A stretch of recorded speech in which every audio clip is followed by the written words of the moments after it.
যাচ্ছে। সো তোমাকেও শারদীয় পূজার শুভেচ্ছা। থ্যাংক ইউ এবার অ্যাকচুয়ালি সবসময় আমার যেটা হয় পরিবারের সাথেই সেলিব্রেট করা হয়, সো ওইরকম খুব ঘোরাঘুরি হয় না। ছোটবেলায় যেটা করতাম মণ্ডপে যাই, কিন্তু যেটা থাকে যে ছোটবেলায় সারাদিন মণ্ডপেই বসে থাকতাম অথবা নৌকা বাইচে যেতাম, রং খেলা। সো ওইটা এখন, কারণ আমি ছোটবেলা থেকে যে বড় হয়েছে ওইভাবেই, মানে এটা আসলে আমি যে চিন্তা করে করি বিষয়টা এরকম না, এটার সময় বড় হওয়াটা এরকম। কারণ আমি ছোটবেলায় যাদের সাথে বড় হয়েছি আশেপাশে সবার সাথে এইভাবেই আমি সেলিব্রেট করেছি, ঈদ সেলিব্রেট করেছি, ওদের সাথে ইফতার খেয়েছি। তো এটা আমার অ্যাকচুয়ালি মানে থাকে না যে অভ্যেস হয়ে গেছে। এটা এরকম না যে আমি এখন এমনি করি, হয়তো এটা সোশ্যাল মিডিয়াতে এখন পোস্ট করি বলে মানুষ দেখতে পাচ্ছে। সো আগে তো এটা ছিল না, দেখতে পেত না। এবং আমাদের এখন অল টাইম যেটা হয় যে ফার্স্ট যে রোজাটা থাকে দেখা যায় যে আমি আব্বু ডাকি, আমাদের এটা মুসলিম, যেটা আমাদের ব্লাডের কানেকশন নাই বাট অন্তরের একটা সম্পর্ক।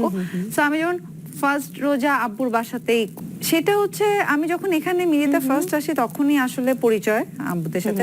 আব্বুর একটা চৈতি ফ্যাশন হাউস আছে, তো সেই হিসেবে কাজের সাথে। বাট এরপরে অ্যাকচুয়ালি সম্পর্ক থেকে পারিবারিক সম্পর্ক। প্রায় সময় তুমি দেখবা আমি যখন ছবি পোস্ট করি একটা হিজাব পরা থাকে, তো মানুষজনের অনেক কিউরিওসিটি থাকে যে এটা কি।